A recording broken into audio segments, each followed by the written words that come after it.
Ordered universe یا باضابطہ کائنات۔ اس فزیکل کائنات کے بہت سے پہلو باقاعدہ یعنی ریگولر اور پیشن گوئی کے قابل ہیں۔ سائنسدان آپس میں اس بات پر متفق ہیں کہ ہمارے حواس دھوکہ نہیں دیتے۔ یہ مفروضہ قدیم سماجوں میں جو اکثر و بیشتر تغیر پذیر موسموں، بیماریوں، قحط اور جنگ کے تباہ کن غیر یقینی حالات کے رحم و کرم پر تھے، اس طرح سے واضح نہیں ملتا، لیکن وہ لوگ قدرت میں پائے جانے والی چند مخصوص باقاعدگیوں سے واقف تھے، جیسے سورج کا طلوع و غروب، چھوڑے جانے پر پتھروں کا نیچے گرنا، موسموں کا باقاعدہ اور باضابطہ چکر وغیرہ۔ Roman scholar Pliny the Elder science کی ترقی میں ایک قدم آگے بڑھا۔ اس نے اپنی نیچرل ہسٹری میں ہزاروں ایسے حقائق قلم بند کیے جو اس وقت معلوم تھے۔ سائنٹیفک میتھڈ لاگو کرنے کی اولین کوشش سورج، چاند اور سیاروں کی حرکات کا نقشہ تیار کرتے وقت اپلائی کی گئی۔ الیگزینڈریا کے پٹولمی نے زمین کائنات کے مرکز کا تصور دیا، جس کے گرد سیارے مداروں میں چکر لگاتے ہیں۔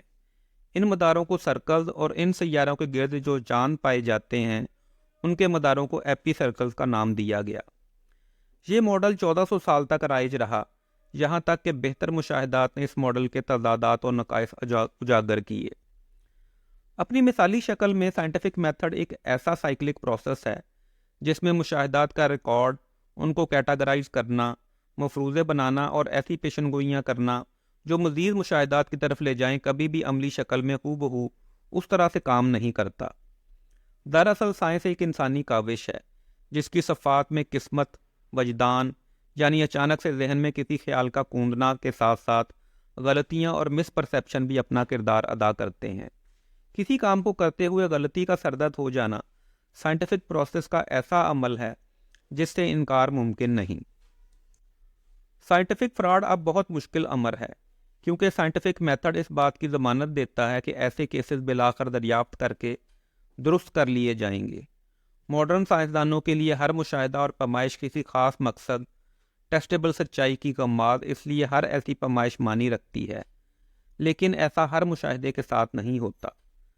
یونانی فلاسفر ارسطو، جو افلاطون کا شاگرد اور سکندر اعظم کا استاد تھا، نے پہچانا کہ ہمارے حواس اس طبعی دنیا کو سمجھنے کے لیے بہت اہم کردار ادا کرتے ہیں، لیکن اس کے اور اس کے پیروکاروں کے نزدیک بجائے حواس کے منطق اور استدلال یعنی لاجک اور ریزن تلاش سچائی کے لیے زیادہ منصف بننے کے حقدار تھے۔ 1650 سے پیشتر کے زیادہ تر اسکالر ارسطو اور قدیم اتھارٹیز کی تحریروں کو مشاہدات پر ترجیح دیتے تھے، اسی لیے گیلیلیو کو 1600 کے اوائل میں اس وقت مزاحمت کا سامنا کرنا پڑا جب اس نے پہلی بار سیاروں کے مشاہدوں کے لیے ٹیلیسکوپ استعمال کی۔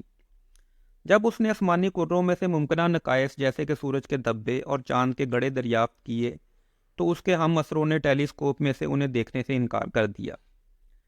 اگرچہ بہت سے اسکالر حواسوں پر کلی انحصار کرنے پر تحفظات رکھتے تھے، مگر ان میں سے ہر کوئی کسی نہ کسی حد تک فزیکل دنیا کے قابل پیشن گوئی ہونے پر یقین رکھتا تھا۔ سب سے آسان ٹیسٹیبل مشاہدات ایسے واقعات ہیں جو ہماری زندگیوں میں بار بار رونما ہوتے ہیں۔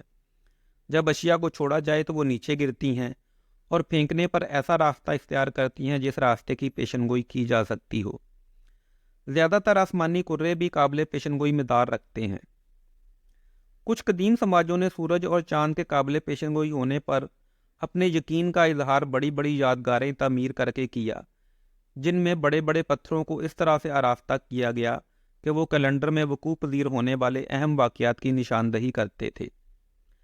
سائنس کا انحصار مشاہدات کا باریک بینی اور محتاط انداز سے ریکارڈ رکھنے پر ہے، اور ایسا پہلا ریکارڈ پلینی ڈی ایڈر نے مرتب کیا۔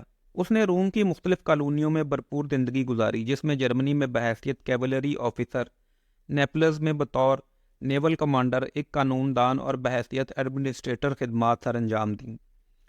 اسے نیچرل ہسٹری کا پہلا انسائکلوپیڈیا مرتب کرنے کے باعث سراہا جاتا ہے، جو کہ 37 کتابوں پر مشتمل تھا، جس میں سے ہر ایک میں ایسے حقائق درج کیے گئے جنہیں وہ براہ راست جانتا یا اسے قابل اعتماد ذرائع سے معلوم ہوئے تھے۔ پلینی آتش فشاں پہاڑ ویزووائس کے پھٹنے کا مشاہدہ کرتے ہوئے 79 عیسوی میں ہلاک ہوا تھا۔ بہت سے قدیم سماجوں میں چاند اور سیاروں کی پوزیشن کا معلوم ہونا نہ صرف فلکیاتی پیشن گوئیوں بلکہ نیویگیشن کے لیے بھی بے حد اہمیت رکھتا تھا۔ نظر آنے والے ہزاروں سیاروں کے جھرمٹ وہ پس منظر پیش کرتے تھے جن کے سامنے سیاروں کی مداری حرکت نوٹ کی جا سکتی تھی۔ سیاروں کی پوزیشن ہر رات برات مستقل ایک ہی جگہ پر موجود ستاروں کے حساب سے ماپی جاتی۔ سیاروں کی حرکات پیچیدہ نوعیت کی ہیں۔ مثال کے طور پر سال کے زیادہ تر اوقات میں مریخ آگے کی سمت بڑھتا لیکن کچھ مہینوں میں آہستہ اور پیچھے کی سمت حرکت کرتا ہے۔ سولر ماڈل یعنی نظام شمسی میں اس طرح کی گریزپا حرکات کی وضاحت ایک مشکل امر تھا۔ آسمانی کروں کی پوزیشن کے متعلق سب سے پہلی ٹیسٹیبل پیشن گوئی کا ماڈل الیگزینڈریا کے پٹولمی نے پیش کیا، جو مصر میں پیدا ہونے والا ایک یونانی تھا جس نے اپنے سے قبل بیبیلونیل اور یونانی فلکیات دانوں کے مشاہدات کو اپنے مشاہدات کے ساتھ ملا کر پیش کیا۔ اس کا دعویٰ تھا کہ زمین کائنات کا ساکن مرکز ہے۔ پٹولمی کے مطابق سیارے پرفیکٹ گول دائروں میں چکر کاٹتے ہیں جن میں چھوٹے سرکل یعنی سرکولر راستے ایپی سائیکل کہلاتے ہیں۔ گول دائروں میں مداروں کے بیان کے پیچھے فلکیات بارے یہ تصور تھا کہ یہ اپنی پرفیکٹ شکل میں پائے جاتے ہیں۔ اپنی پیچیدگیوں کے باوجود یہ سسٹم سیاروں کی پوزیشن بارے پیشن گوئی کے لیے کافی حد تک کامیاب تھا۔ اسی وجہ سے یہ 1400 سال سے زائد عرصے تک رائج رہا، یہاں تک کہ 15ویں صدی میں زیادہ جامع مشاہدات اور سائنٹیفک میتھڈ لاگو کرنے سے ہم اس کے متبادل ماڈل تک پہنچے۔